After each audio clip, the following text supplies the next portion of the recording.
I want to talk briefly about the No Kings rally. And let me be clear on the issue. No kings. I love the sentiment, but let's be honest with one another. This seems to be more about a man in the White House that many don't like than bringing tyranny to a grinding halt. Now follow me here.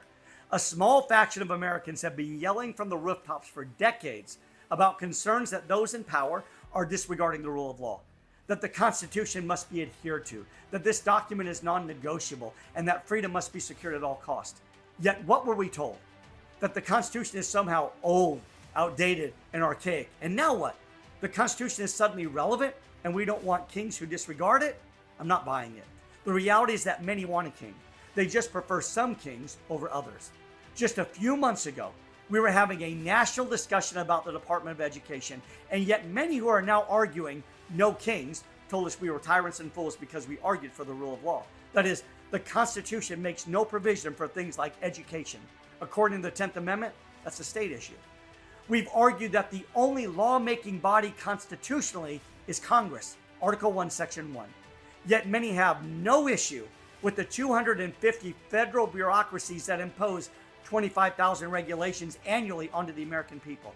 250 unelected bureaucracies. No kings?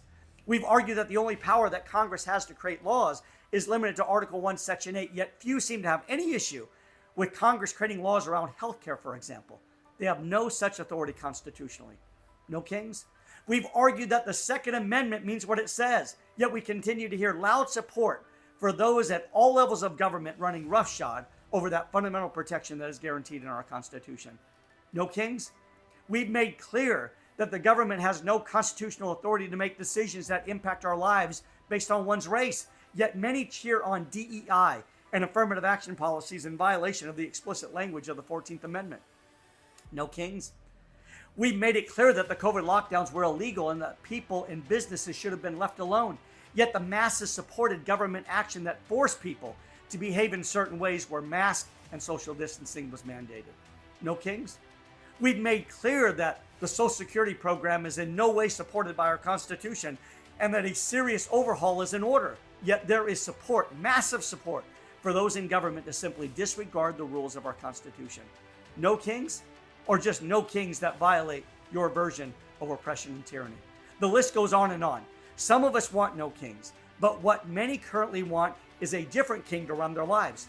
Many of us just want to be left alone, and we want a government that simply follows the rules solidified in our Constitution and ensures that our fundamental freedoms are protected. What are your thoughts? I'd love to hear them in the comments.